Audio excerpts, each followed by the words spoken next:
За эхлэе. Сайн байцгаана уу? Монголын баялаг дэлхийн иргэн ишлэлдээр хүмүүжлөө боловсрлоо сэдвт хилцүүлэг яриа маань өнөөдрийн шин дугаараараа эхэлж байна. За бидний өнөөдрийн дугаарт маань маш сайхан гайхалтай доктор эмэгтэйг би урьсан байгаа. Тэгээ урилгын маань хүлээн авч ярилцлаганд маань оролцохыг зөвшөөрсөн сонин хишиг багштай бас баярлалаа гэдгээ давхар илэрхийлжээ. За тэгээд сайн байна уу сонин хишиг хичээ? Сайн байна уу? За сайхан намарчж гаж байна уу? Сайхан та сайхан намарчж байна уу? Сайхан Монголд ч яваа сайхан урт намар болж штэ. За урилгыг маань хүлээж авч оролцохоор болсон маш их баярлалаа. Ингээд нэвтрүүлэгт маань бас та өөрийгөө товчхон танилцуулж өгөөч гэж хүсгэсэн юм. Намайг Соломонгийн саний ишиг гэдэг. Би хүнс судлал шимт хичээлийн мэрэгчлээ. Тэгээд тэр чиглэлээр бараг 20-од жил их сургуульд багшилж агаад одоогоор фрилансер хийдэг. Тэгээд нөхөр 3 хүүхдийн хамт амьдардаг. За тэгээ баярлалаа.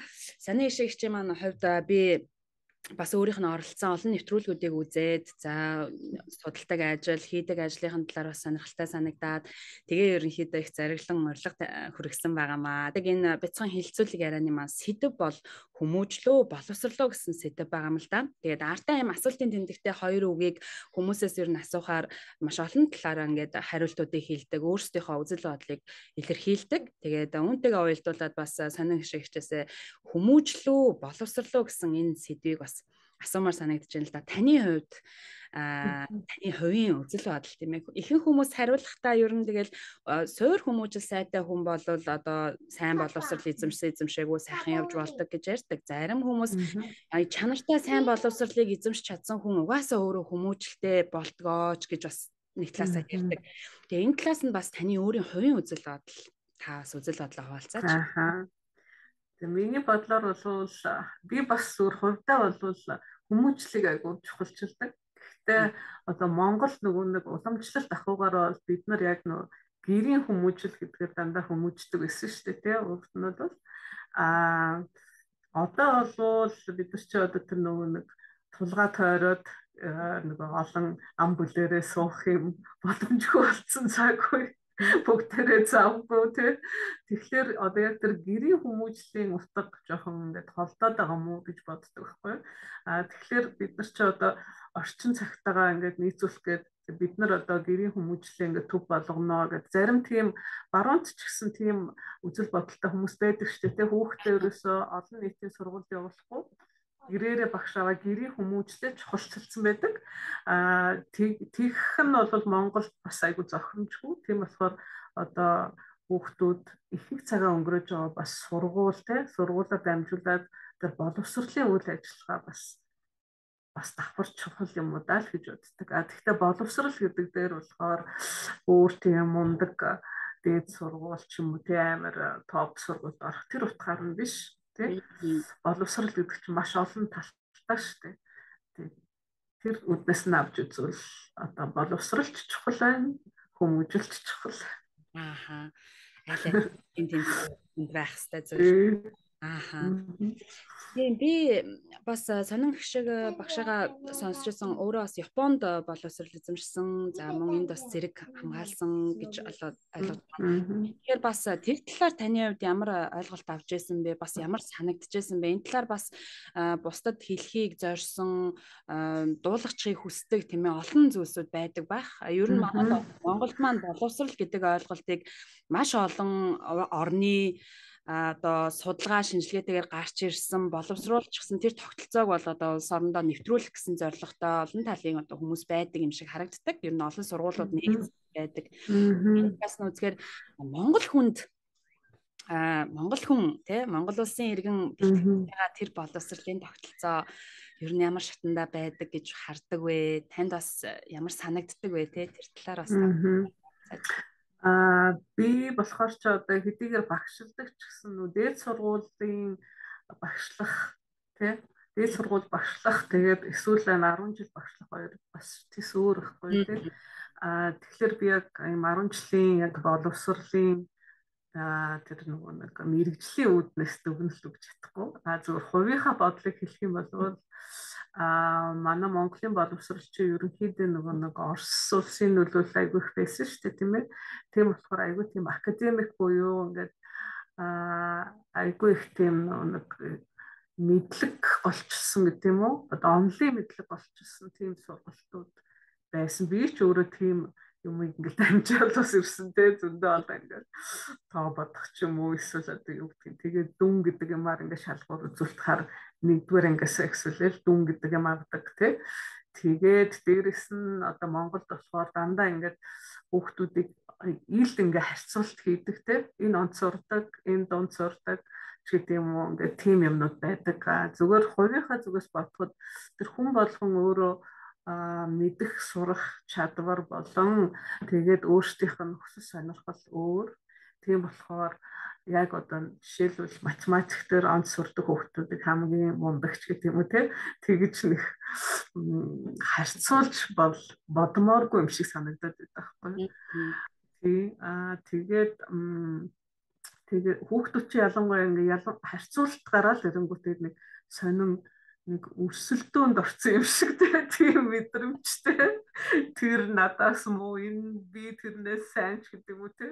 Зүгээр тэхгүй яг ингээд үндсэн суур боловсролын ингээд яг агуулга өөхт эзэмшиж ивэл тэгэл тэр хангалттай гэж боддог байхгүй. Тэр сайн муу гэсэн юм ярмааргүй санагдаад байдаг шүү дээ. Тийм шүү дээ. Яг үнэ. Би ч бас яг л тэр юугаар сурчил ирсэн л хүн л дээ. Тэгэл ер нь сургуульд байхад тэр талаар олон зүйлийг айгүй их мэдэрсэн байдаг л да.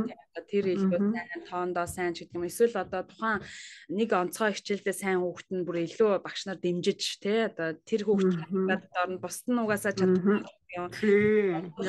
юм. Элбэг байдаг байсан те ер нь. Харин Японд болохоор зүгээр ингээ анзаарч байхад ингэдэм байлээ. Яг ингээ суур боловсролыг бүгд чигт ингээ эзэмшин.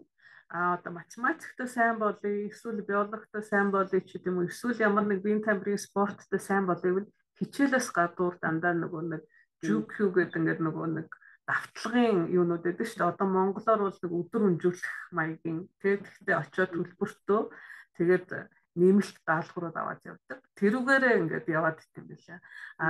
Тэгээд одоо тэр нэмэлт өөр газраар ингээд илүү жишээлбэл математик сурсан гээд ангидаа ирээд тэр хүүхдийг тусгаалаад за чи энийг бод, бусд нь энийг бод гэж хизээч тэгдэггүй. Ерөөсөө хийх ёстой урдах юм ал хийгээл явдаг. Бүгд яг ижлэхэн явдаг. Тийм байлээ. Тэгэхээр хүүхдүүд болохоор би илүү би юу гэж нэг бас ярьдаг болт юм байлээ дээ тийм. Яг үнэн шүү. Тэгэхээр нөгөө нэгэндээ хүндэтгэлтэй хандах, за бас бусдаасаа би илүү, би одоо дутууч гэдэг юм уу юм ялгуурлан үзэх үзэл ер нь бас газар авахгүй байх тийм олон талын давуу талтай юм шиг байгаа тийм. Тий, харин тий. Япон улс маань ер нь ялангуяа энэ суур боловсролыг маш чухалчилдгийн нэг жишээ гэвэл одоо нөгөө боловсролын тэгш хүртээмж гэдэг дээр маш их анхаардаг юм шиг санагдсан. Одоо тэр нэг хөдөөний сумын хүүхэд байна уу? Эсвэл хотын Токиогийн төвийн хүүхэд байна уу? Бүгд яг ижлэхэн суур боловсрол авах тэр нөхцөлийн бүрдүүлсэн гэж харсан. Тэр нь яаж тэр нь хэрэгждэг вэ гэдэг ингээ харахаар хамгийн нэгдүгээрт одоо жишээлх юм бол багш нарыг ерөөсөө насан туршид нэг сургууль багшлуулдаг. Багш нарыг 3-4 жил байнга сэлэгдэг. Тэ нэг сургуульд одоо нэг багш багшилж байгаа 4 жилийн дараа өөр сургуульд очин захирлууд ч гэсэн бүгд сэлэгддэг. Тэгэхээр одоо жишээлбэл сайн багш зөвхөн нэг сургуульд ингээд хадаастай биш те дараагийн сургуульд очиж хажуугийн багш нараа ч чадварчуулна хүүхдүүдээ ч бас ингээд заах аргаар те шинэлэг аргаар ч гэдэг юм уу мэдгүй тийм аргуудаа нэвтрүүлэн бус багш нар нь сурна ингээд боловсролыг олонд хүртээлтэй болох түгээлтэй механизм нь айгу боловсронгуй юм байна да гэж харж ирсэн. Би одоо Монголд одоо жишээлх юм бол нэг багш чинь ингээд насаараа нэг сургууль багшилдаг штэ тэр сургуулийн баг хайшаа хүмүүс нь бүгдээрээ хамаатан садан шиг бараг насаар багшилсан. Тэгэл нэг Ахмад багш гэл залуу багш нь бараг л Ахмад багшгаа ээж аав шиг хар. Японд бол тэгдэггүй юм билээ. бүгд ингээд солиод сэлгээд ингээд байнга явдаг болохоор багш нар ч гэсэн угаасаа энэ ажиллах хугацаанд аль болох чанартай боловсролыг тухайн хүүхдэд л өгөхийг зорино. Түүнээс биш одоо энэ одоо төвийн сургууль болохоор би энэ дээр ингээд аль болох зүгдээд өгүүлдэг ч гэдэг юм уу тийм юм бол байхгүй. Дээрэс нь багш нарын тэр урамшууллын систем, цалингийн тогтолцоо эдгээр бас айгүй стандартчлагдсан тэгэхээр тэнд очивол илүү цалин аавна, энд очивол бага цалин аавна гэдэг юм. Тийм юм бас байхгүй. Тэгээд тийм болохоор айгүй зүгээр надад санагдсан. Амар тийм бүх хүүхэд тийм боловсролыг ингээд тэгш хүртэх боломжтой. Яг үнэ. Олон талын ажиглалт бас хийсэн байна. Та өөрөө ер нь Японд хэдэн жил болж байсан бэ? Тэ хүүхдүүд нь бас нэх удаагүй шүү дээ. 4 жил бас угаасаа доктор сурахад 4 жил. Тэгээд нэг газар хөдлөлт болоод нөгөө 2011 оны зөв. Тэгээд нутаг бутсан байхгүй. Зөв. Хүүхдүүд нь ер нь бага сургуульд байсан уу те? Дунд сургууль. Бага сургууль, дунд сургууль хоёртойс. Аль нь зөв. Тэгэхээр танд бас яалтчгүй ажиглалт хийх, анзаарах нөгөө өөрийнхөө сурч исэн үеийн орчинд бас өөр орчныг харьцуулж үзэх боломжтой болсон байлээ. За тэгээд манай сонин гişүү багш маань бол үндсэн мэрэгчлэл нь бол одоо хоол зөөж тийм ээ шимт хичээлийн талаар илүүтэй одоо ярих сэдв нь болж таарад байгаа боловч миний өнөөдрийн хилцүүлэг ярианы сэдв болохоор хүмүүжил боловсрол гэдэг их чухал шиг болцоод байдгийн. Гэхдээ яриа бол айгүй энгийн. Уг нь бол энэ сэдв чухал боловч маш энгийн сэдв юм болов гэж би ойлгоод байдгийн. Та бас анзаарсан бах хүүхдүүд одоо бага сургуульд ч тэр дунд сургуульд ч тэр хүүхдүүд маань Япон өөрөө хүүхдүүдийнхээ хоолыг бас сургуульд тийм ээ сургуульд өдрийн хоолыг бол өгдөг байгаа. За тэгээд тэр өдрийн хоолнд анхаарал хандуулж байгаа тэр одоо зүйлийг бүр одоо их олон жилийн судалгаатаагаар хүнээ судалсан болов уу гэж би бол хараад байгаа юм тий хүүхдээ хэдэн наснаас хэдэн насны хооронд ямар хэмжээний шин тэжээлийг ямар хоолноос юу авах хэрэгтэй ингээл сургуулаас ч ингээл бүр нэг сар болгоных нь ингээд одоо меню ирсэн шүү дээ тийм ингээ ирсэн шүү дээ тэдний сарын тэнд ийм хоол гарна тэр хоол тичнээ уурган тийм калори тийм гэж ингээл бид бүр гайхдаг байсан хөөх гэж авчирч ирээл нөгөө орчуулж үзээл ингэж бүр наривчилж явуулдаг байсан юм уу гэж бүр гайхтал тэгэл Монголоос ирээл бас удаагүй ах чи Монгол бид нар чинь нэг хүүхэд заавал нэмэлт витамин уух ёстой ч гэдэг юм уу те эсвэл заавал нэг юм амин дэм гаднаас авч уух шаардлагатай бол ядраад байна тэгэхгүй л бол одоо ерөөсөө ягааны тойлд хурц ингээл айгүй тийм тэгээд нөгөө Японд эмчит очиод үзүүлээл уучлаарай эмчээ ингээд амин дэм авах гэсэн витамин авах гэсэн хүүхдтэй витамин уулгах гэсэн ингээл тэгэхээр гэл гайхнаа үгүй та зүгээр л хоолноосоо л авч таны хүүхдээ хоолоосоо иддэг бол тэгэл болоо гэх чинь ярианууд их сонсгоо. Тэгээд яг мэрэгжлийн хүн биш болохоор би бас тэр нарийн зүйлийг мэдэхгүй ч гэсэн за хоолноосоо л авчдаг юм байна даа л гэл ер нь тэгээд санаа амарсан байхгүй юу. Тэгээд Монголоос маань ээж нар маань их санаа зовдөө штэ ингээл хүүхдтэй аюул хамгийн сайн амин дэмийг авмаар байна, уулгамаар байна. Манай хүүхд хоолоо сайн иддэггүй болохоор нэмэлт одоо бүтээгдэхүүн авмаар байна ч гэдэг юм уу. Ийм ярианууд их байдаг. Ер нь одоо ч байдаг. Энэ тал дээр та бас зэл бодлоо хуваалцаач. За тэгээ. Энэ аюул чухал сэдв. Яг гэвэл энэ зөвхөн хоол өгөх асуудал биш байхгүй юу? Япон орн болохоор яг энэ шив тэжээл одоо хоол өгөх өдний хоолны тэр арга хэмжээгээ те тойруулаад маш олон нэг агуулгуудыг тэрэнд шингээсэн байдаг байхгүй. Одоо жишээлх юм бол хүүхэд ингээд багасаа ингээд тархин хөгжиж штэ те. Одоо бүр нэг наснаасаа ихсүүлээ ингээд хүүхдийн тархи хөгжсөөр байгаад нэг 6-7 наснд хүрэхээр том хүний тархины байтай хүрдэг байхгүй. Тархи ч өөрөө өснө гэсэн, томорно гэсэн. Тэрэнд нь одоо шаардлагатай нэгдүгээр шимт хижээл, хоёрдугаар тэр чи өөрөө бас хүүхдийн тархи өсөж явахдаа аюул олон зүйлийн танин мэдхгүй бас явж байгаа байхгүй. Жишээлбэл ганц бүрийн амт мэдрэх чадварууд те наснасаа ингээ өөр өгдөн шүү дээ. Ээжүүд ингээ сайн анзаардаг бол одоо жишээл 2 настай хүүхэд жоохон тийм нэг эсгэлэн амтан дуртай байжгаад 4 настай болохтой чихэрлэг амтан дуртай болоод ч юм ингээд наснасаа тэр амт ч юм уу те хоолыг мэдрэх чадварууд өөр болж хувирдаг байхгүй. Тэр мэрийг хүртэл ингээ аюул сайн ингээд судалсан. Тэрэн дээр нь үндэслээд хүүхдүүдийн хоолны ингээ орцуудыг хүртэл ингээ бодолцсон байдаг. Харахад зүгээр нэг хоол өгöd байгаа юм шиг боловч үгүй. Тэрэн дээр одоо маш олон төрлийн насанд нь тохируулсан амтуудыг мэдрүүлээд тэгээ явахаараа насанд хүрэхдээ одоо маш олон төрлийн хоол идэх тэг ингээ таашааж идэх тийм чадвартай болдог байхгүй.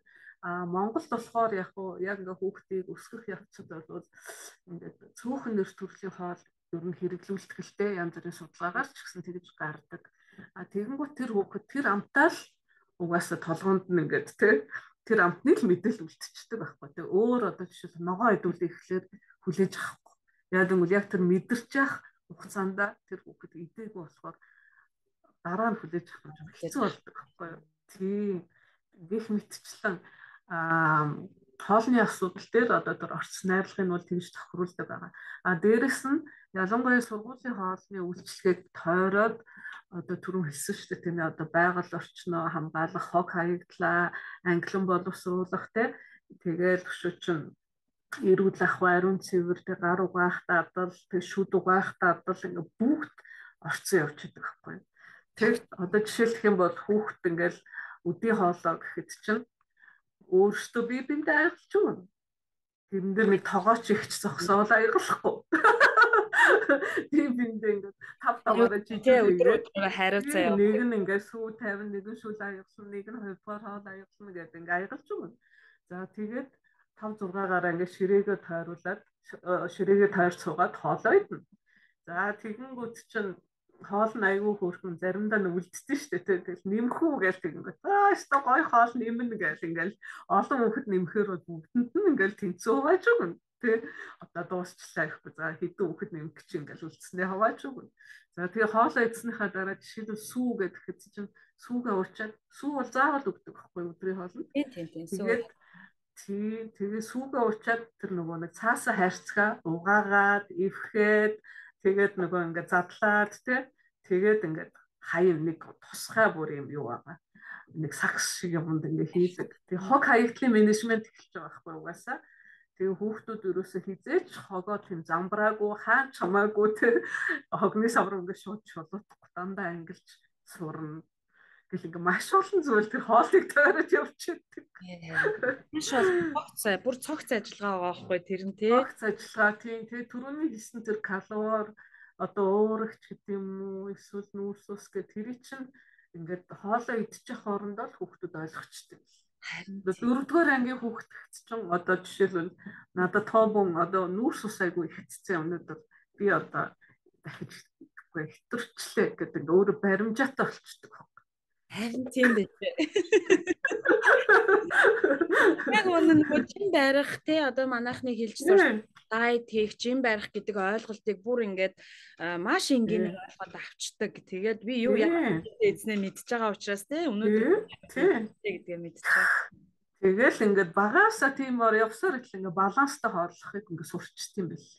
Тэрийг би бүр өстө амар сайн болж харсан. Яг бол манай хүмүүс 3-р, 4-р ангихтэй калори малуур ихтчлээ, нүүрс ус ихтлээ багтлаа гэдэг бүр амар тийм юм мэддэг болсон бид чи яаж үдсэн гэдэг.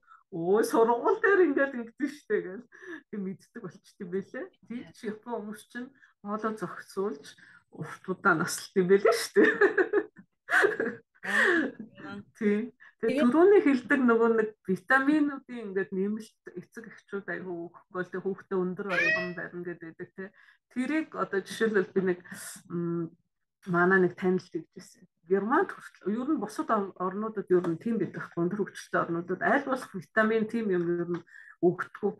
Тэгээд бас л яг түрүүний чиний хэлсэн жишээ шиг ингээд хүүхдээ өсөх гэсэн витамин өгөөч юу гэдгсэн чи юм чинь өвч эрүүл үстэй гэдгсэн. Эрүүл витаминыг өвчтөн хүнд л өгдөө шүү дээ. Эрүүл хүнд өгөхгүй гэсэн. Яг гэвэл өвчтөн хүмүүс нөгөө нэг оцсон солилцоон жоох хямраад өвчнөөсөө болоод зарим нэг витамины дутагдал ч юм уу те ийм юм гарах гэдэг байхгүй. Тэрийг зохицуулахын төлөө л өгдөг болохоос биш. Зүгээр ийм эрүүл хүнд витамин өгдөгвэ гэдгсэн. Тийм болохоор ерөөсө хоолоо аягүй сайн зохицуулж идэхэд хангалттай байдаг байхгүй. Тийм яг үнэн. Тэгэхээр хараа бас ингэдэж шүү дээ. Одоо манай Монгол та өөрөө ингээд мэрэгжлийн хүн энэ талаараа судалгаа бас олон жил одоо Монголдо бас багшилсан байгаа. бидний нэг уламжлал гэдэг те нэг юм уламжлалаасаа ингээд ирчихсэн хоолны ойлголт ч гэдэг юм уу. Тэгээ одоо хэрэглэгдэж байгаа хоолны бүтээгдэхүүн магадгүй бидний авах ёстой нөгөө орц найрлаганд маань байдаг бүтээгдэхүүнүүд дээрээ бид нар одоо авч чадж байгаа болов уу болов. Тэрийг авч чадахгүй байгаа учраас бид нар ингэж нэмэлтээр хэрэглэх шаардлагатай юм а гэдгийг хүн бүр амтай болгон ер нь ингэж ярьдаг л болчлаа л. Магадгүй би зүгээр ингэж боддгоо л доо мэрэгжлийн хүмүүс маань яг Монгол хүний биеийн онцлог тийм ээ биднэрт одоо энэ цаг уурт энэ яг Монголынхаа орчинд монгол хүн ер нь ямар хэмжээний ямар одоо амин дэм шим тэжээлийг яаж ямар хоолноос авдгийг ямар хоолнуудаас одоо ямар хэмжээтэй идэхэд бид нар хангалттай авчлаа гэж үзхийн гэдэг ч юм уу ийм одоо судалгаа хийгдсэн энэ талаар туршир судалгаа явуулдаг энэлийн тал дээр ер нь ямар байдгийн болоо танд мэдсэн зүйлээ энэ дээр болохоор ийм уламжлалт хэрвээ бид нар нөгөө амьдралын хэм маягаар амьдарч байхад бол бид нар шим тэжээллэг хоолоо аваад байж чадчихсан. Амин дэм хэрвээ тийм дутагдaltaй бол бидэд үдэд ийм хүмүүс байхгүй шүү дээ. Тэгэхээр бол тэр бүх юм авч чадчихсан байхгүй. Одоо болохоор бидний бас амьдралын хэм маяг өөрчлөгдөд байна. Тэгээд дараа нь бас нэг миний жоохон эргэлзээтэй бас бодвоштой зүйл гэвэл Монгол хүний биеийн онцлог энэ цаг ууртаа гэж хүмүүс аягүй ярьдаг шүү дээ. Тийм шүү дээ. Монгол хүн байлаа гэд бид нар хариг гарах шиг дэлхийн хүмүүсээс бүр тийм амар ялгаатай биш байхгүй юу? Зүгээр бидний нөгөө нэг амьдарч байгаа ахуй маань ийм эрсдэл суул амьсгалтай ч юм уу тэр утгаараа бидний идж байгаа хоолнууд ингээ янз бүр байсан. Тэгээд хүмүүс болохоор ингэж боддیں۔ Монголчууд ерөөсөө мах гурилнаас эсвэл мах сүү гурилнаас өөрөө мэддэг байсан гэж боддог байхгүй. Гэтэл маш олон судалгаа эдраар болохоор бүр дээр үеийн археологийн судалгаа ч юм уу эдраар бол маш олон төрлийн ургамлыг үздэг байсан байхгүй. Ургамал суурилсан хүнс. Тэгээд чинь нөгөө нэг бүс нутагтаа ургадаг ургамлууд чинь ингээд янз бүр л дээ тэгэхээр тэр бүс нутагтаа л ургадаг бол тэр шим тэжээл бүх юмыг агуулсан л байдаг байхгүй. Түүнээс биш одоо манад жишээлх юм бол за авокадо ургадгүй юм чинь одоо тэрийг орлох юм байхгүй гэж бодож болохгүй байхгүй. Яг тэгвэл тэрийг орлох нэг юм энэ бүс нутагт байж л байгаа. Тэр дулаан газар болохоор тэнд авокадо хэлбэрээр л ургасан байгаа биз. Монголд болохоор нэг өөр хэлбэрээр одоо чицэрхэн хэлбэрээр ч юм ингээ ургаж байгаа жишээтэй байхгүй.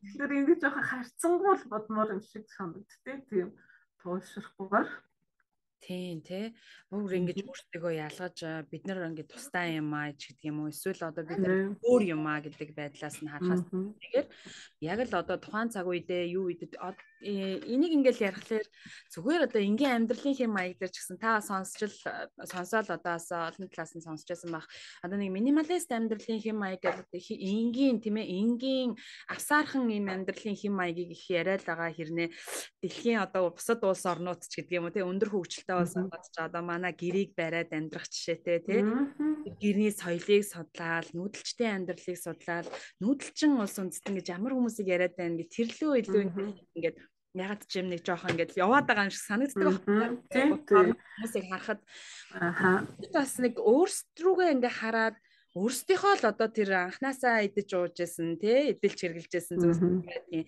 тэр өнөө цаг дээр яаж одоо зохицуулж бид нар байх ёстой ч гэдэг юм уу нэг ийм тал руугаа харах ёстой юм болов гэж бас бодогддгийн. Тэгээ харин тийм шүү дээ.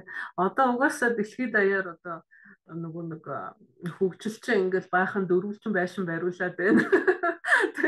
Тэгэл ерөөсөө янз бүрийн цахим орчин гэдэг бидний ингээд нөгөө үзэж харах сэтгэх ингээд орчнууд ингээд бүгд өөрчлөгдөд байхгүй. Тийм болохоор одоо нөгөө нэг барууны ч гэдэм өндөр хөгжилтэй орнууд чинь тийм юмнуудаа ингээд гацаанд орцсон. Тэгээ одоо энэс цаашаа одоо яах вэ юм бол дөрвөлжин байшин байхгүй гурвалжин байшин барих хэрэгтэй болов гэл тэ ингээд янз бүрийн ер нь хүн одоо ингээд 6 өнцгтэй байшин сайн амьдрах юм уу яах юм гэл ингээд сонин бодож эхэлж байгаа байхгүй юу юм шүү дээ. Тэр утгаараа одоо нүүдэлчдийн амьдралтай ингээ Монгол гэр идрэг ер нь сонирхоод байхгүй. Гэхдээ бас ингээд бусад шинжлэх ухааны салбар судалгаа хийдэг хүмүүсийн ингээ судалгааны үр дүн эдрийг ингээ харахаар жишээлбэл Монгол гэр гэдэг юм бол агаарын урсгал нь гэхэд тодорхой ингээл урсгалаар явагддаг. тий одоо агаар хаалгаар орж ирлээ.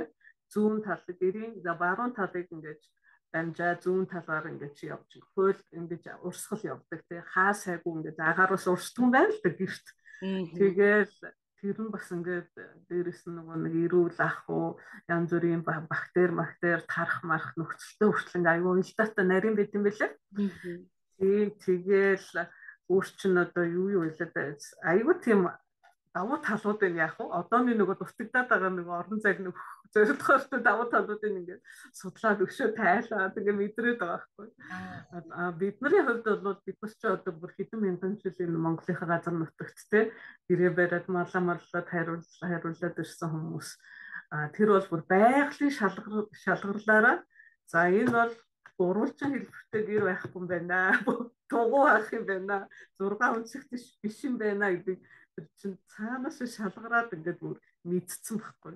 Тэгэхээр бид нар энэ нүүдэлчдийнхээ энэ дамжиж ирсэн энэ түүх уламжлалыг ер нь айгүй тийм бодолтойгоор хүлээж авч тэрийг хэрэгжүүлж бас хайрлж ойлгож тэхэл хэрэгтэй юм шиг санагдаад байна. Яг үнэ тий хайж ойлгож судлах одоо мэдэхгүй байгаа бол мэдэх гэж бас судлах хэрэгтэй юм шиг байна. За энэтэйгээ уялдуулаад түрүүчийн нөгөө боловсролынхаа бодлого руу оруулаад үзье гэд бодглохлоор тааж сая өөрөө ингээд ер нь нэлээ одоо Япон дээр онцгойлж ярьсан. Ер нь Япон хүнээ бол үнэхээр ингээд цогцоор бэлдэж гин тийм ээ тэр хүн юм идэнхээ хажуугаар идээд одоо идэж дууссан дараа үлдэж байгаа хог хаяглаа яах ёстой юм. Чи энэ их орондоо одоо Япон улстай амьдарч байгаа иргэн болж бэлтгэгдэж байгаа тэр бага сургуулийн тэр иргэн тэр дунд сургуулийн тэр ахлах сургуулийн тэр хүн те цаашдынхаа алхамдаа хийх үйлдэл болгоныг ингээд дадал хөвшил болгох ямар ач холбогдолтой юм ямар одоо сөрөг талтай юм бүх талыг ойлгуулж ингэж боловсролынхоо системд те нөгөө ерөнхий боловсролынхаа оруулаад яваад байгаа энэ фактийн талаар та бодоход Монголд маань тэгвэл яах ёстой юм бэ? Монголын боловсролын тэр бодлого тийм үү? Яах ёстой юм бэ? Яах ёстой болоо харин одоо тэгтээ нөгөө нэг шинэ инх хамгаалан гэдэг нөгөө сайд гараад бас айгу зөрөгтэй алхмууд хийж байна. Би бол тэр зүйлүүдийг айгу сайшааж байгаа. Яг одоо энэ багш нарыг одоо хүмүүс ч ер нь ажил дээр ингээл сэтгэл ханамжгүй болох юм бол ажлаа халтуурах гэдэг шүү дээ тий. Тэгэхээр сэтгэл ханамжтай байлгах нэг хөшүүргэн жишээлбэл тэр ажлын яг үнэн бодиттой үнэлэх явдал ахгүй тий. Тэгэхээр энэ багш нарын одоо үнэлгээний тогтолцоо бас ингээ эргэж харж гин. За тэгээд энэ нөгөө нэг одоо явандаа бас хийгдэл байх гэж бодож байна. Багш нарын хуваарлалт тэр мэрэгжил боловсролыг дэвшлүүлэх юм дээр бас нэлээд чармаалт гаргах байх гэж юу найдал байгаа. Ер нь бол би одоо жишээлбэл ингээ ажлынхаа югаар шугамар цэцэрлэгийн багш баг сургуулийн багш эдэртэй ингээ хамтарч ажиллаж үзсэн л дээ. Тэгээ манай багш нар бол уг нь амар дотроо ингээ сэтгэлтэй байт юм бэл. Юмыг ингээ хийчихье болгочихъя те ингээд энэ хүүхдэд нэг юм өгчихье гэдэг ингээд жоохон тийм мэдээлэл ч юм уу нэг тийм чиглүүлэх юу дутагдаад байт юм шиг надад зүр санагдсан. Тэгэд ингээд санаа өгөхлөөр одоо ингээд жишээлбэл би зүр өөрийнхөө нөгөө мэрэгчлэр шимт хичээлийн боловсрол гэж юу вэ? Энэ хүн насан туршдаа эрүүл байхад те энэ ямар чухал вэ? Одоо тэр математикийн боловсролоос илүү чухал байгаа байхгүй шимт хичээлийн боловсролтой юм хоол зүүн боловсрол. Тэгэхээр энийг ингэж өгч болд юм аа. Бусад оронд ингээд одоо хүмүүс нь ингээд хар багасаа мэдээд урт удаа наслаад ингээд байд юм аа гэхлээр шууд хүлээж аваад тэрийг бүр ингээд дараагийн шатанд нь боловсруулаад аюу хурдан хөрвч чаддсан билээ. Тэгээд тэрийг хараад тий аюугүй их баярсан. Харин бид нар ийм олон талын мэрэгжлийн хүмүүсээ оролцуулж ажилуулах хэрэгтэй байна. Одоо тэр баахан багш гэхэд чинь шимт хичээлийн боловсрол өгөх чинь гээд шимт хичээл судлаач болох хэрэггүй шүү дээ тий. Тэрний оронд тэр хоол зүйч гэдэг хүнтэй ингээ ажиллаад ингээд тэрнээсээ энийг ингэж за тийм байна. Энд чинь ийм ач холбогдолтой ингээ ойлгох юм бол тэр багшийнхаа арга барилаар хүүхдэд хүргэж чадчих байгаа байхгүй. Тэгэхээр олон талын олон мэрэгжлийн нөө харилцан уялдаа хамтын ажиллагаа гэдэг чинь л ерөөсөө айгуу чухал. Японч гэсэн ер нь одоо бүх асуудлаа нэг юугаар ерөөсөө шийддэг шүү дээ. Айгуу олон талаар тэрийг ч авчрыг, нэг ч авчрыг гэж олуулаа ярьж иж гарц гаргалгаа шийдэл гаргадаг тэгэхээр тийм арга барил шилжих юм бол манай энэ боловсролын юмуд бол дороо айгүй сайн болно. Хот хөдөө бүр ялгаагүй. Айгүй тийм гоё өдрөг тэгэлэг сэтгэлгээтэй байт юм билээ багш нар. Тэгэхээр айгүй гоё хөгжих боломжтой. Яг л одоо хөгжлийнхаа сургууль явж байгаа л гэсэн үг ер нь тийм. За Японы сургуулийн одоо та өдрийн хоол өгдөг тэр өдрийн хоолыг бэлдэж ирж байгаа бүр тустай юм нэг центр байгаа шүү дээ тий. Одоо хөгждөг. Тэр тийм одоо орчин Монголд маань бүрдэх боломж юу ямар байдаг бол манай одоо мэргэжлийн хоол зүйчнэр яг энэ манад нэг хэсэг Монголд нөгөө өдрийн хоолны систем явагдсан гэж би бодсон. Одоо байгаа бас нарийн мэдгүй байна. Гэхдээ бас эцэг эхчүүд их сэтгэл дундуур бас их олон талын гомдол сэтгэл гарч байгаа зарагдчихсан. Тэгээ эцэг эхчүүдийн маань хувьд энэ дээр бас ямар сэтгэлтэй тийм. Японд болохоор тэр өдрийн хоолны хангамжийг бол нэгдсэн төвөөс хийдэг байхгүй. Одоо жишээлбэл 5-6 сургуулийг хариуцсан нэгдсэн төв байдаг. Тэнд бүх хоолоо хийгээд тэгээд ингээд том софтаа тий аяглаад сургууль руу нь явуулдаг. Том софтаа аяглаад тийш том ингээд энэ ингээд нэгэн А ангийн хоол энэ хоёрын Б ангийн хоол гэх тий бүгдэнд нь гадна ингээд нэг бичин наацсан. Тэгээд ингээд хүрэгдэг байхгүй. За тэхийн тулд нэгдүгээр тэр нэгдсэн хоол үйлдвэрлэлийн төв маш өндөр стандарттай ажиллах ёстой. Яг л хэдэн мянган хүүхдийн хоол хийж байгаа юм чинь нэг одоо дутуу боловсруулсан бүтээгдэхүүнээ дутуу боловсруулснаас болоод ч гэдэг юм хадгалт буруу яснаас болоод хоолны хордлого гарвал бүх хэдэн мянган хүүхдэд аюулд учрах боломжтой тийм болохоор маш өндөр стандарттай байдаг байхгүй. Тэгээд Монголд болохоор тэгээд логистик одоо ингээл зам тээвэр тий хэдэн минутанд хоол ингээ хүрэх бүх юм амар тооцоололтой тэр хооронд одоо хоолны температур хадгалахдаггүй хэдээр буурах уу гэдэг бүгдний газар дээр ингээ судалгаа хийгээд нотлоод тэгээд за энэ төвөөс энэ сургуулийг хоолноо энэ төвөөс энэ сургуулийг хоолноо гэх бүр ингээ дайрын хуваартай байдаг байхгүй. Харин Монголд болохоор одоогор болохоор нөгөө үдийн хоол гэдэг бүр хууль батлагдсан шүү дээ. Одоо хуулийн хэрэгжилт явагдаж байгаа. Тэрнийхээ хүрээнд бас янз бүрийн шийдлүүд ярьж илээ. Тэгээ ерөнхийдөө одоо сургуулийн галтгоог, сургуулийн дэрэгдэх галтгоог ингээд тогтжуулъя, тэгээ өрөн мөнгө зарыг стандарт болгоё. Тэгэл тоогооч нарын сургая гэл тиймэрхүү юм их яригдж байгаа, бас хийгдэж байгаа л да. Тэр нь болохоор нэг талдаа уг нь бол хэрэгтэй. Яг нэг сургуулийн галтгоо тэр сургуулийнхаа л хүүхдийн хоолны аюулгүй байдлыг хариуцсан. Өөр сургуулийн хүүхдүүдийн хоолны аюулгүй байдлыг хариуцахгүй байхгүй. Нөгөө талдаа ихлээр сургуульд жоохон зарлахтай. Тэгээд тэр галтгоог ажилуулна, тоогооч нарыг бүтэн цагаар ажилуулна. Өдөр ингээ хоолоо идээд дуусчихар өдөөс хойш баг ингээ ажил багтаа болчих ч юм уу. Тэгээд жоохон зардал ихтэй байгаад байдаг. Сургуульд жоохон дарамттай. Японы шийдэл бол уг нь зардлын маш өндөр хэмнэлттэй нэгдсэн галтгоогоор 5-6 ингээ сургуулийг хооллчихно тийм л ялгаатай байгаа да. Тэгээд одоогоор болохоор бас нэг юм хэлмээр санагдаад байна. Хоолны төлбөр гэдэг шүү дээ тий. Одоо нэг улсаас өнгөж байгаа мөнгө нь ерөөсөө хүрэхгүй байна. Тэгээд янз бүрийн хоолнд оруулж болохгүй байна гэж ингээ айгүйх яриад байдаг л та. Тэрэн дээр зүгээр улсаас юм өдний хоолны үнийн бодлого гэдэг юм бас тусгаалan боловсруулмаар биш санагддаг байхгүй.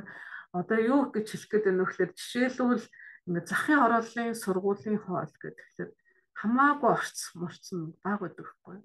Нэр төрөл нь баг. Яагаад ийм байгаа вэ гэхээр тэр нөгөө захаас чи ингээд манай сургууль хүртэл тээврийн зардал аюул их болдог шүү дээ. Тэгээд тэр нөгөө тээврийн зардал их болцсон болохоор бид нар үлдсэн мөнгөндөө олон нэр төрөл авч чадахгүй гэдэг. Одоо бусад орнууд одоо жишээлбэл Америк гэхэд чи Америк чинь хоол нь бүр төлбөртэй шүү дээ. Улсаас таахгүй. Гэхдээ төлбөрийн ангиллууд гэдэг байхгүй. Одоо жишээлбэл тэр өрхийнх нь нийгмийн эдийн засгийн байдлаас хамааруулаад одоо жоохон бага орлоготой өрхөд бол маш бага мөнгө эсвэл даже үнэгүй хоол идэнэ. Өндөр орлоготой өрх бол арай өндөр төлбөр төлнө гэдэг ингээд жигт ингээд хуваарлцсан байдаг байхгүй. Дээрэс нь энэ худалдан авалтын хүнсний худалдан авалтыг бүр бүсээр нь үнийн ингээд стандарт тогтооцсон.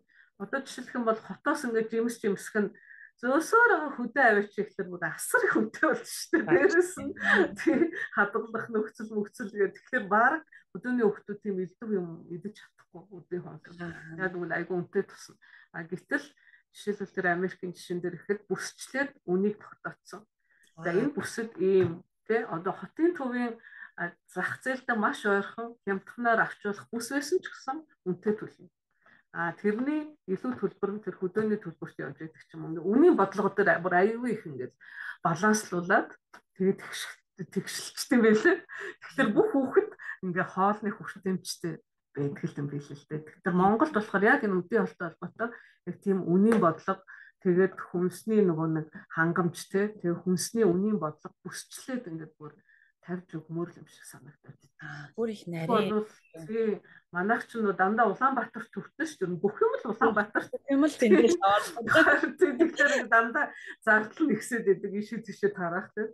А тэгээ нөгөө талаар одоо энэ зардлыг яаж багасгах болох вэ гэхээр хөдөө орон нутагт угаасаа энэ хүнс болон хөдөө аж ахуй үйлдвэрлэлийг маш их дэмжих хэрэгтэй. Тэгээд тэрийг нөгөө сургуулийн хоолнд өгөх стандарттай ингээ анханаас нь ууж заалгаж өгөөд тэгээд тэр ногоо тариалдаг хүмүүсээ за ийм юм хэрэглэе шүү, ийм хэрэглэж болохгүй шүү, ингэж хяналтаа тавина шүү. За тэгээд яах юм бол энэ сургуулийн хоолнд наадах чи бүгднийг авнаа гэхэлэр тэр хөдөөний хүмүүст ч гэсэн амжиргаа нэмэгдээд айгу зүгээр байхгүй. Тийм цогцол юм хийхгүй бол зүгээр нэг хүүхдийн хоолны асуудал гээд нэг аманд нь хоол шидэх асуудал биш байхгүй. Энэ бүр цаанд айгүй том асуудал байхгүй. Бүр эдийн засгийн хөгжил, орлого нэмэгдүүлэх, тэр хүн амынхаа эрүүл мэндийг сайжруулах амар том асуудал байхгүй. Тэгэхээр том асуудал. Зүгээр ганцхан удаагийн нэг хүн одоо хитгэн хүн зөвхөн хоол зүйчнэр шийдчих асуудал биш. Зөвхөн одоо сургуулийн багш нар шийдчих асуудал биш. Эцэг их гомдол гаргаад шийдчих асуудал биш. Энд чинь бүр цаанаасаа ингээл цогцоороо бүр бодлогынхаа хүрээнд болох хэвээр асуудал. Энэ чинь одоо хөдөө аж ахуйн салбар хүртэл ингээд хүчтэй ингээ орж ирсэн байх шүү дээ. Бүр ингээд тий суулгаад одоо нөгөө нэг Японд яг тэгдэг штэ хөдөө аж ахуйн жижиг фермерүүдэд нөгөө юм нэг стамп дарж өгдөг штэ нэг тамга ямар юм бэлээ. Тэгэл шууд ингээл сургуулийн үдийн хоолнд тэр бүтээгдэхүүнээ ногоогоо ч юм уу те нийлүүлж болно гэж. Тэгэхээр айгүй том бодлого байхгүй юу? Хөдөө аж ахуйн байгууллага олон юмд оролцоотой штэ сургууль. Тэгэл сургуульд явж байгаа хүүхдүүд чинь нөгөө сүү гаргадаг үйлдвэрүүдтэй за тэр хүнсний ногоо тариалдаг газруудтай нөгөө тэр сангийн талбай дээр очиж бид нар энэ жил танилцсан тий. Талбайгаас бид нар одоо цагаан будаагаа хурааж үзсэн юм. Ингээд зөвхөн одоо нэг хувь хүний нэр хүртэл дурдсан ирж байдаг шүү дээ. Тийм шүү дээ. Ингээ бүх юм эргэх холбоотой байхгүй. Бүх юм эргэх холбоотой ингээ уялдаатай. Тэгж л жоохон цогцоор ингээ харах асуудал дутагдаад байгаа юм шиг санагдаад байна. Бүх юм ингээ боловсролын ам дээр аваачаал тий. Эсвэл одоо хөөсөдөө ажиллах юм уу мэдгүй. Бүр нийгмийн хамгааллын яам бүх юм оролцоотой байхгүй. Оролцоотой. Яг үнэхээр тэгэхээр нөгөө нэг одоо том зүйлүүд хамт оролцоотой байдаг гэдэг шиг нөгөө хүмүүс зүгээр нэг одоо гэр бүл гэдэг юм уу найз нөхөд хамт олон донд харахад л бид нар ингээд нийлжээж нэг зүйлийг ингэж гаргаж хийж чадна гэдгийг ойлгоцсон байдаг шиг одоо улсын том бодлого ч гэсэндээ маш олон талын хамтарч л зүйлийг гаргаж байна. Тэгээд одоо би бас нэг хэлмээр байдаг юм юу гэхээр одоо энэ сургуулийн үдийн хоол гэдэг тэгээд нэг юм нэг эрх бүхий тендер юу гэлээ эрх бүхий нэг тендер авсан аж ахуй нэгжүүд үзүүдэд хүнсний хангамжийг хариуцсан гэж байдаг байхгүй. Тэгэнгүүт тэр хүмүүс чинь зүгээр завсрын тоглогч нар болоод байгаа. Зүгээр нэг ашиг нэмэлтэй ингээд нэг хоолнд ингээд хүнс зараад байдаг.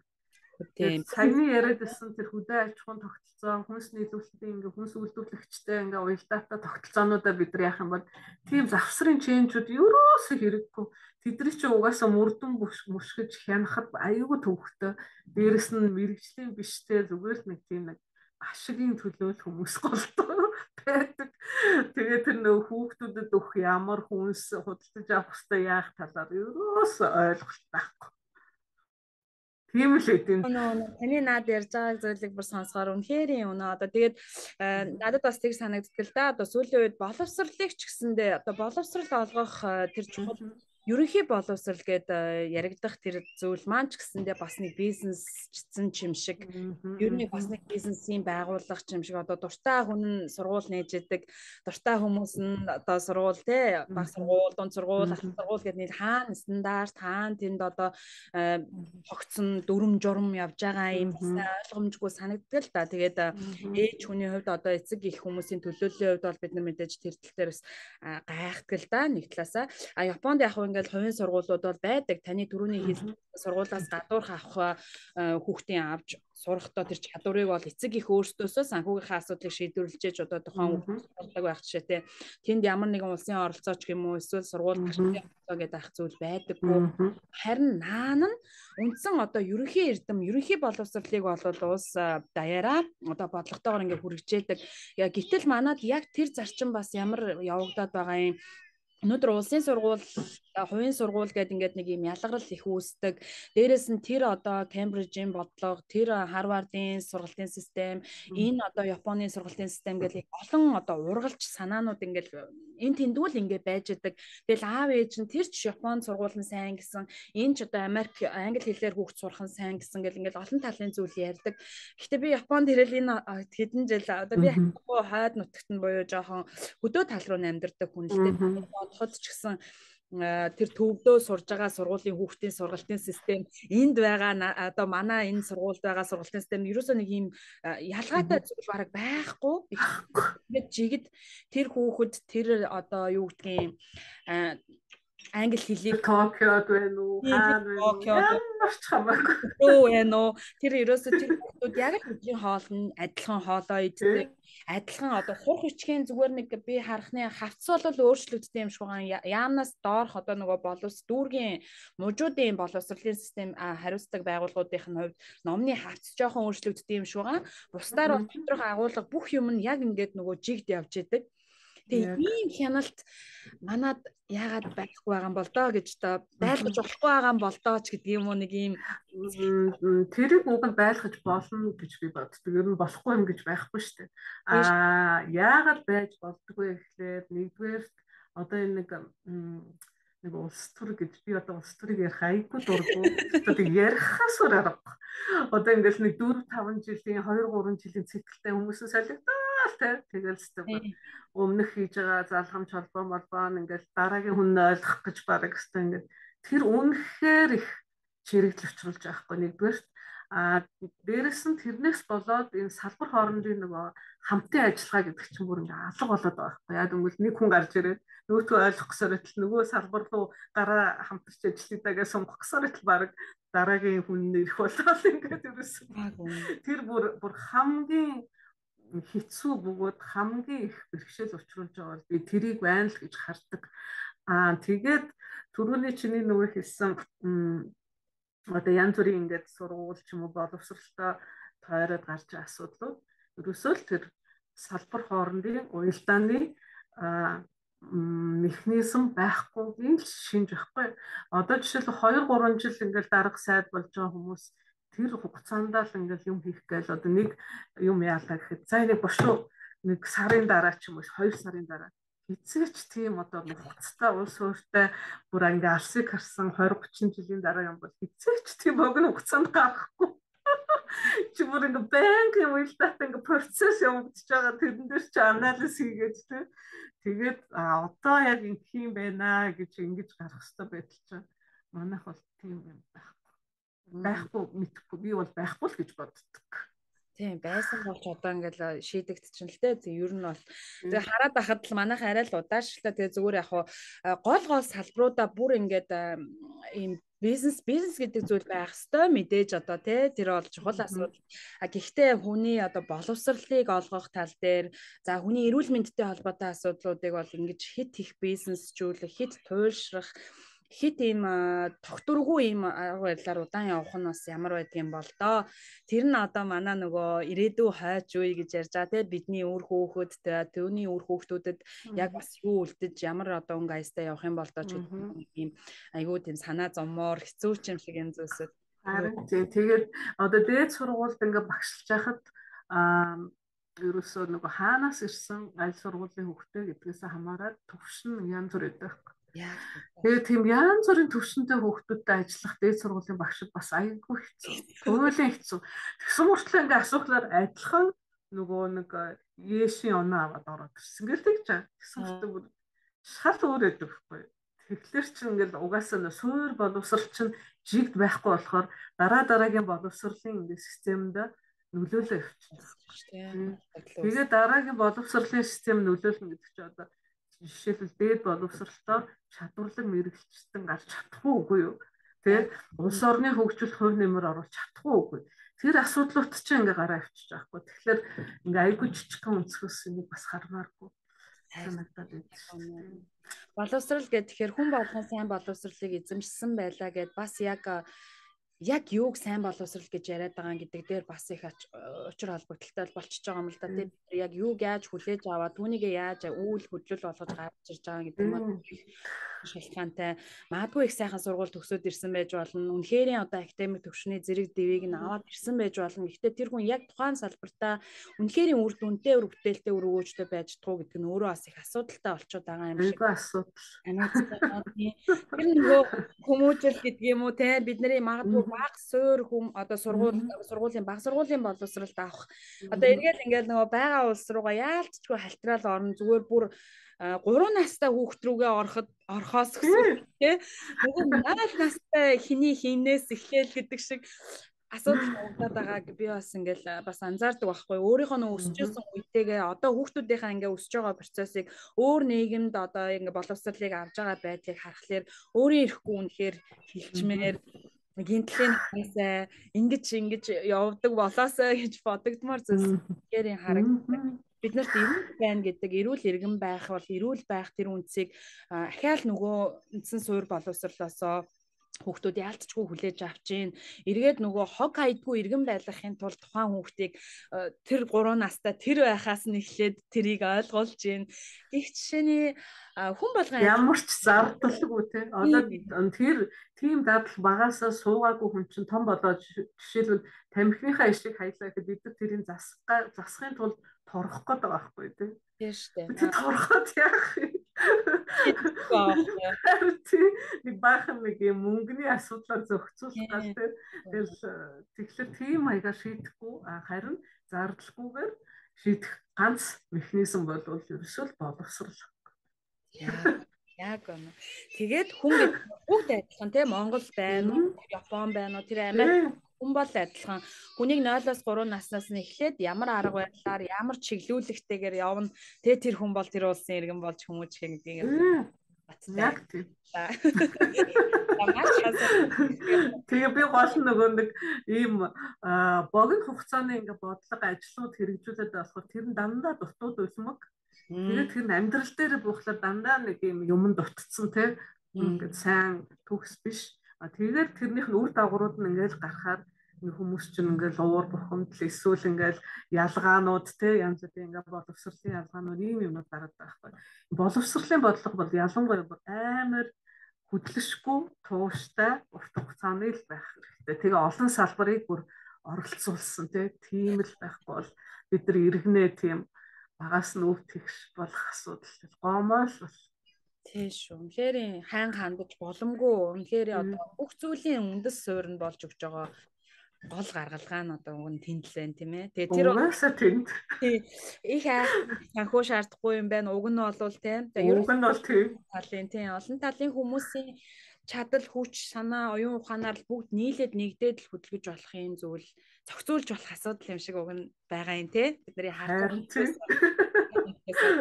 боломжтой юм шиг харагдаад байна. Тэгээд болохоор ямар ч байсан чадах хэмжээгээрээ бүгдээрээ өөрсдийнхөө хэмжээнд хүн бүр өөрийнхөө урдх одоо хийж сурсан зүйл тийм ээ эзэмшсэн мэрэгжил энэ зүйлдээ үнэнч өөрсдийнхөө хэмжээнд чин сэтгэлдээ хүрч чадвал тийм магадгүй бид нар үр дүнгийн үзэх байх гэдэг итгэлтэй байдаг. Тийм. Тэгээ хүн болгох нь өөрсдийнхөө хийж амиг. За одоо бид нар нэгэн тийм боловсрлоор явцсан өнгөрөө гэж бодохгүй. Өнөөдөр энэ байдлыг сайжруулахын төлөө би ямар хөв нэмэр оруулах уу гэж ичгэн чамаагүй те заавал ингээд олон нийтийг хамруулаад мундаг байх хэрэггүй. Өөрөөсөө эргэн тойрносоо ингээд хийх юмнууд байна шүү дээ тийм. Яг үнэ шүү нэрээ. За Бид хоёрын ярих цаг ерөнхийдөө өндөрлөгт өгч байна л да. Тэгээд сонин гişгчээс бас нэг зүйлийг нэмээд асуучи гэж бодлаа. За манай Монголын залуучууд маань олон сайхан залуучууд гадны орнуудад боловсрол эзэмшиж байгаа. За нөгөө гайхалтай боловсролын маань талаар эргээ яригдах гэж байна. Ер нь бид нар бүгдээрээ л эх орноосоо гарсан залуучууд дийлэнх нь тодорхой хэмжээнд боловсралгаа ч гэдэг юм уу. Мэдээж энэ бол хувь хүний эрхийн асуудал. Гэхдээ би бас ойр дотныхоо олон найз нөхдөөс манайх өөрсдөө ч гэсэн очиод бас эх орондоо ажлыг, хөдөлмөрлөе, одоо хүч чадлаа зориулъя гэж бодхолоор хүлээж авч байгаа орчин ч гэдэг юм уу, хүмүүсийн уур амьсгал, одоо харах өнцөг, хандлага ч гэдэг юм уу, олон талаасаа бас их учир дутагдaltaй зүйлсүүд их байдаг. Тэгээ энэ талаасаа та өөрөө бас гадны оронд боловсрол эх орондоо очсон хүн тий. Тэгэхээр та ямар бодолтой байдаг вэ? Залуучуудаа хүрээ дээрээсээ ингийн зүйл ер нь юу болдог вэ? Зөв хувийнхаа туршлагаас хэлэхэд те би одоо 2000 онд ч одоо тэр болгон хүмүүс бүр Америк явдаг байсан шүү дээ. Би 2000 онд Америкээс төгсч ирж байсан. Тэгээ манай найзууд тэгжсэн байхгүй. Өө чам шиг тэнгүүд л буцаж ирдэг ингээд. Тэндээ баг үлдээ шингэхгүй яасан. Тэгээд яг өөртөө нэг зориг байх хэрэгтэй те би тэнд байгаад яг юунд хүрэх вүлээ, мөнгө цуглуулах вүлээ, албан тушаал ахих вүлээ, яах вүлээ гэж нэгдүгürt бодно те. Тэгээд хоёрдугаарт бол яг хөө залуу эснэгчлэхүү яг Монголдо ямар ч нэг үдсэн сурснаа бас бусдад түгээе гэж амар тийм дээгрүү сэтгэлээр буцаж ирсэн л дээ. Тэгээд их сургуульд тэгээ багшилж байхад бол бэрхшээлүүд зөндөл байсан. Одоо жишээлбэл хинч заадгүй, профессорууд ч заадгүй тийм хичээлийг хүртэл ингээд дөнгөж шин багшид өгч явах жишээтэй те. Яг үл хинч заадгүй. Тэр хичээлийг яагаад хинч заадгүй гэхлээр шүү заахаа мэддэггүй. Тэгэхээр нөгөө залуу багш чи заа гэж өгчдөг. Их мэдчлэн юмнууд байдаг байсан аахгүй. Тэгээд тэр болгоноос ингээ за төв би юм хичээлч би зааж мэдэхгүй гэж шантрахал байсан. Тэгтээ Монголд ингээ тууштай юмаа хийгээд ажиллаад би зүгээр багшилж байсан болохоор миний хувьд тийм байсан ч гэж магадгүй. Өгөө чинь ингээ дараа нь гарт юм билээ. Би дараа нь 10 жилийн дараа 15 жилийн дараа миний одоо оруулж ирсэн хувь нэмрийнхаа өгөөжийг би харж эхэлж байгаа. Түүнээс биш маргааш нь биш нөгөөдөр нэг жилийн дараа биш. Одоо ингээд шавнар ч юм уу те төгсөөд талбар дээр ажиллаад янз бүрийн хүмүүсийн асуудлыг шийдээд ингээд явахаар өгөөж нь 10 20 жилийн дараа харж байгаа байхгүй. Тэгэхээр нөө боловсролын салбарын өгөөж нь удаан харагддаг гэдэг чинь яг тийм л байт юм билээ. Бусад салбар дээр одоо би яг үнэндээ хэлж мэдэхгүй байна. Тийм. Яг үнэн байна шүү. Тэгээд нөгөө нэг өөр одоо мэрэгчлээ байсан ч гэсэн бүхэл суур боловсролын салбар руу нь орно шүү дээ тий. Одоо жишээлбэл тэнд ингээд нэг инженер цахилгааны инженер ингээд нэг компанид хийдэг байсан ч гэсэн тэр цахилгааны инженерийнхаа үднэс боловсролын салбартаа бас харьцаж болох л байхгүй тий. Зөвхөн тэр компани ажил биш өөр аргаар ингэж бас харьцаж болно. Тэгэхээр айгу өгөөчтэй л байт юм байлээ дээ. Ууштай байснаар. Бид нар хит одоо тийм юу гэдгийг бусдаар тоолох гээд маш хурдан үр дүнг үзэх гээд илүү хурдан хүрэх гээд ямар нэгэн юм хүлээлтийг хараад байх биш. Ер нь аажмаар багаар ингээл өөрсдийнхөө хэмжээнд хийж явсан. Эцэстээ бол айгүй эрэг зөв үр дүн бид нар хүлээж авдаг гэдэг ер нь бол санаа яг юм биш. Тэгээд дээрэс нь одоо хүүхдүүд гадаад руу их явах гал их ирмэлцэж байна. Нэгдүгээр айгүй их зардалтай тий гадаад ч айгүй их зардалтай шүү дээ.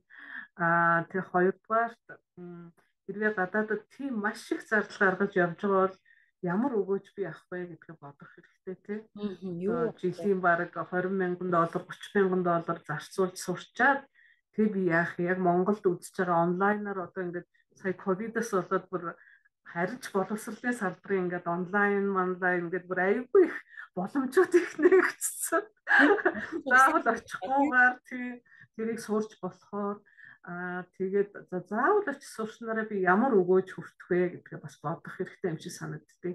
Яг Яг л энэ YouTube юугаар байдаг шиг сурчаад тэнд очиод бас яг л ижилхэн ном уншаад сурчаад буцаж ирнэ гэвэл тэр эдийн засгийн өгөөж тэр хувь хүндээ ч гэсэн айгүй өгөөжгүй байхгүй. А тэрний оронд өшөө одоо тийм газар дээр нь очисноор одоо өшөө юм хүрээлэлтэй юугаа ажиллах талбарынхаа хүрээллийг нэмэгдүүлээ. Эсвэл энийг зорилготой ийм юм бүтээхийн тулд би ямар хүмүүстэй ингээ харьцаж юу яах вэ, хамтарч ажиллах уу гэх тэр юмнуудаа ингээ бодолцож тийм зорилготой л очихгүй бол зүгээр мөнгө төлөөд бас гадаад сурах нэг тийм. Тэгээд яг хүүхдүүд бол мэдээж гадаад явах юмсан л гэж яаж галах л та. Гэхдээ эцэг эхчүүд нь л өрөвдөд итсэн шүү дээ. Мөнгөний төлөхөөр хүүхдлээ ажиллаа. Тийм шүү. Тэгээ ер нь гэхдээ залууд бид нар ч бас тэр ер нь их сургуулаа төгсчөөл ер нь болж боломж л гарвал ер нь гадагшаагаас сурах хүсэл сонирхолтой л ер нь дийлэн хүмүүс маань байдаг л байсан л та. Энэтэй бас нэг зүйл уялдуулаад ярих та бас Японд өөрөө сурж байсан хүний хувьд, Америкт бас сурж байсан хүний хувьд бидэрт нэг юм ойлголт байдаг. Магадгүй их сайн сургууль төгсөөд одоо ингээл сургууль соёл төгснө би дээд боловсралтай гэд биднэрт нэг хандлага нэг өөр байдаг. Жишээлбэл Япончууд нөгөө цагаан захтан хөх захтан гэл тэ нэг юм ажилтнууд байдаг. Энд одоо хар ажилтнч гэдэг юм уу. За энэ нэг ажлын хүн, энэ бол нэг одоо эрдэм шинжилгээний ажилтан хүн, энэ эрдмийн хүн, энэ номын хүн. Ийм одоо англил ялгаа яг яригддаггүй болов гэж юу н харддаг л да. Нэг талаасаа нийгэм нь өөрөө тийм маш өндөр хөгжилтэй улс орн тэр хэрээрээ одоо ажиллах хүчин ч бас бэлтгэгдэж явах хэрэгтэй байдал зарим хүмүүс нь бол илүү боловсролыг эзэмшиж илүү одоо шинжлэх ухаан тал руугаа гүнзгийрч тэр эрдмийн ажлууд руу анхаарал хандуулж тэр хүмүүс нь тэр чиглэлээ хөөж чаддаг. Зарим хүмүүс нь одоо Японд ялангуяа алах сургууль Америкч адилхан байх гэж бодож байна. Төгсөө зарим нэг сургуульд орохгүй байх. Хэлийг нь байна. Тэгээ сонголт өргөнтэй. За тэр сургуулийг төгсөөд тодорхой нэг мэргэжлийг эзэмшээд одоо манай монголоор бол нөгөө коллеж тийм ээ мэргэжил сургалтын төв гэдэг шиг ингээд тэрийг аваад тодорхой нэг мэргэжлийг эзэмсээд тэр бол одоо тухайн салбарынхаа тэр ажлыг аягүй сайн хийх жишээний. Инхээр нөгөө ажиллах хүчин нь ч гэсэн баланс нь алдагдахгүй ажиллах хүчин ажиллаа хийдэг. Дээр нь одоо бүр тэрнээс агсан төвшөнд одоо бүр илүү шинжлэх ухааны тал руу ажилламаар байвал тэр хүүхдүүд нь одоо цаашаага доктортой сурмаар байвал сураад. За гэхдээ ер нь докторийн зэрэг авч сурдаг Япон оюутан тун цөөхөн те ер нь цөөхөн юм шиг анзаарагддаг салбартаа ингээд. Гэхдээ тэр цөөхөн хүн бол яг тэр тухайн ажлыг хийн гэж сонгосон зорилготойгоор хийж байгаа жишээтэй. Тэгэхээр та бас манай өөрийнхөө ажлыг харьцуулвал те бид нар жишээ доктор болохгүй л бол цаа магадгүй одоо магистр эзэмшихгүй л бол тэр их сургууль төгсөхгүй бакалаврын дипломгүй бол бараг худалч хийж чадахгүй хэмжээнд хүрч байгаа жишээтэй. Энэ талд үнэлэмж жоохон энэ тал дээр та бас үзэл бод. Харин тийм.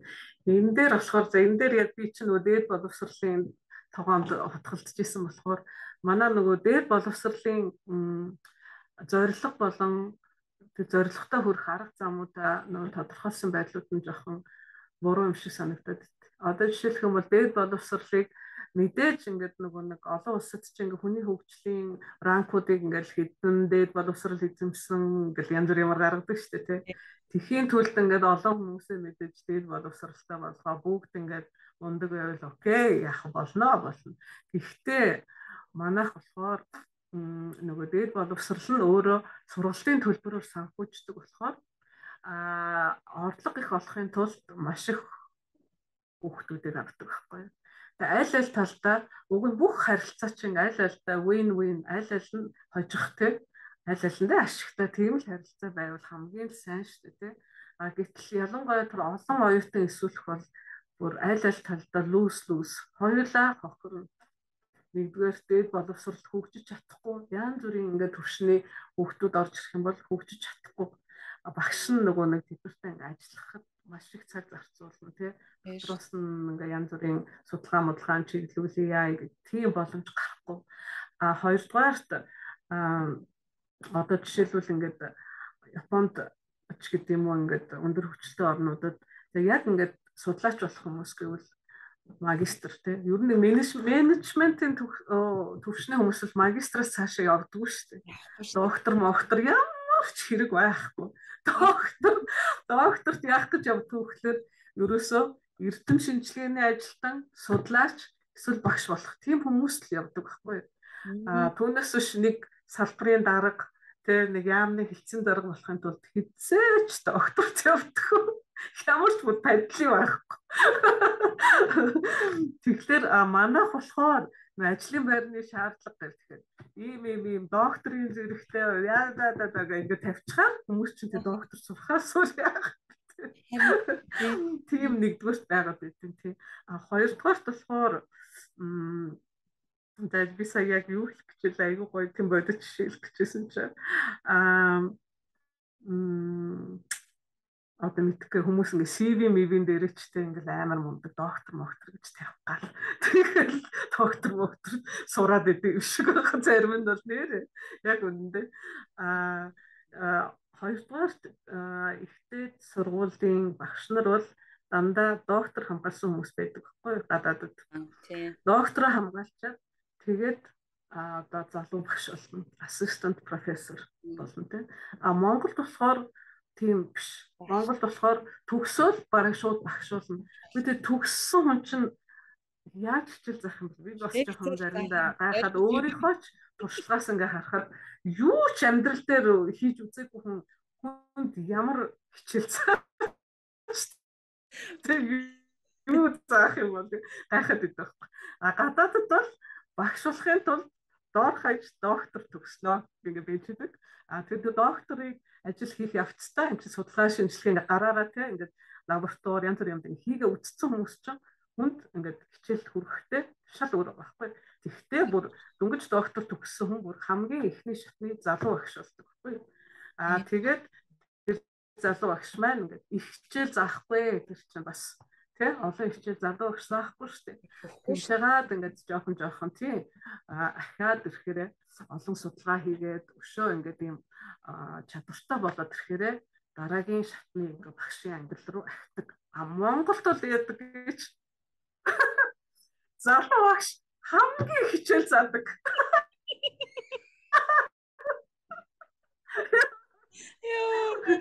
Залуу багш тэр олон хичээл яаж заах юм бэ? Би гайхаад байдаг байхгүй. Ямар ч туршлагагүй тийм багш одоо ингээд багш нарын ачаал гэж байдаг байхгүй. Кредитийн ачаал одоо жишээлбэл нэг семестрт багш 15 кредит хичээл заах хэрэгтэй.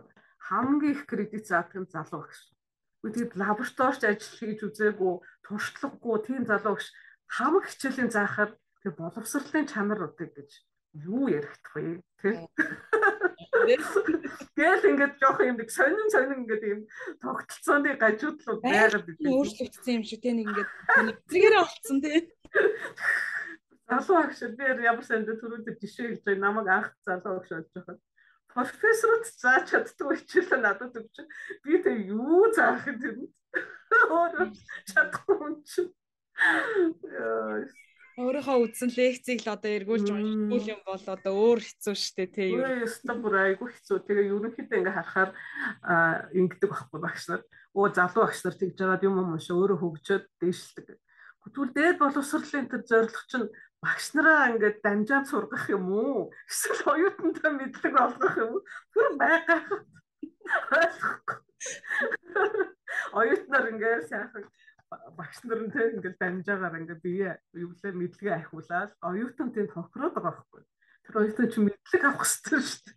Түүнээс багшийн тийм нэг шатахах дамжаан тэр багшийн төлөө байж байгаа хүмүүс биш шүү дээ. Нэрээ классаа бас айгүй эмгэнэлтэй айгүй сонсоод ингээд харамсмаар ч юм шиг тий. Яг уу муулж байгаа юм биш. Тэгээ энэ бол тогтолцооны одоо тийм буруу жишг байхгүй. Тий. Яг үнэ та одоо 2000 онд Монголд иржсэн байж тээ тийм Америкт сургуулаа төгсөөд тэр үед л одоо Америкийн тогтолцоог та бас харж л байсан бах. Одоо бас л яг л адилхан тийм одоо доктор гэдэг мэрэгжил тэр зэргийг эзэмшнэ гэдэг нь шал өөр хол зөрүүтэй байдаг жишээтэй. Коллежид эхлэх хүүхдүүд бэлтгэгддэг байх жишээтэй тийм. Эхлэлийн тогтолцоо бол Америкт илүү та бас мэдэрсэн байдаг бах. Одоо ингээд манай Монголд хүүхдүүд маань тийм миний сонсож байгаагаар бол бүгдээрээ бас одоо англи хэлийг маш сайн эзэмшиж байгаа. За тэгээд япон хэлийг ч их сайн эзэмшдэг болсон. За ер нь орон орны хэлнүүдийг хүүхдүүд сайн эзэмшдэг болж байгааг сонсож байгаа. Тэгээд сургуультай одоо эзэмшиж байна л та тийм ээ. Тэгэхээр тэр хүүхдүүд ер нь хаана бэлтгэгдэж байгаа хүүхдүүд гэж бол та хардаг вэ? Энэ хэлний хувьд бас танд хэлний хувьд одоо ингээ анзаараад байхад би бас олон хүмүүстэй аягүй их ажилладаг л та. Тэгээд бүр хөдөө орон нутгаас ирсэн нэг ч хэлийн дээс алхаж үзээгүй хүүхдүүд англиар уссас шиг ярьдаг. Тийм тэгэхээр яг хуу одоо энэ мэдээллийн хүртээмжтэй одоо манайх ч нөө интернет өшөө юу гэдгээр бол айгүй мундаг шүү дээ тий. Тэрний үр шимэн ингэж гарч байгаа байхгүй. Тэр хүүхдүүд заавал амар үнэтэй хэлний курст явах ч юм уу тийм манайшийн үед чинь бүр хэлний курст эхэлж явж ээж тэгж цаашаа сургалтанд ордог гэсэн шүү дээ. Монголд хэл сурахгүй. Тэгтээ боломжууд байсан уу гэвэл бас байсан. Би өөрөө нөгөө нэг тэр Америк явах TOEFL-ийн шалгалтанд бэлдэж байхдаа тэр дээр үед бас цагт сайхан байж Америкийн элчингийн номын сан бүх хүмүүст нээлттэй байдаг гэсэн хэрэг байна. Тэгээд дуртай цагтаа ороод дуртай номоо үзэн TOEFL-ийн дуртай дасгалаа бүр кассет бүх юмаа сонсож болдог гэсэн. Тэгээд би тэр үед чи Америкийн элчингийн номын санд очиод TOEFL-доо бэлтгэхгүй очих надаас өрхөн байдаг том номын санд. Тийм байдаг гэсэн. Тэгэхээр боломж байдаг хүмүүс тэр үед ингэж одоо нэгдүгээр боломжоо хайдгүй эсвэл ядагчсэн тийм л байсан ба. Ирж хайхгүй байсан байна л да тийм магадгүй тэр тал дээр мог байдаг байж.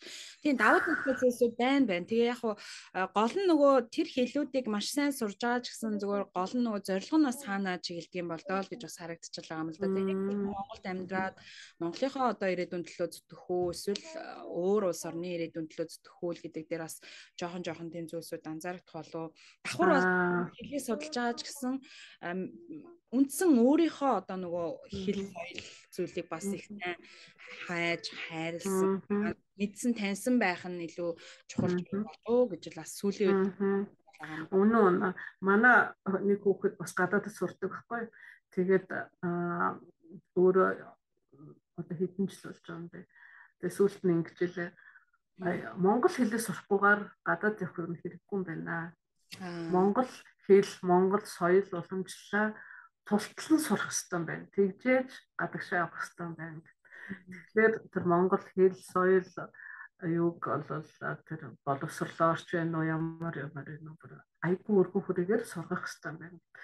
Тэгээд яагаад тэгв гэхээр яг ингээд амьдрал дээр очиод тэр ингээд манай хүүхэд нөгөө Токиогийн их сургууль сурдаг байхгүй.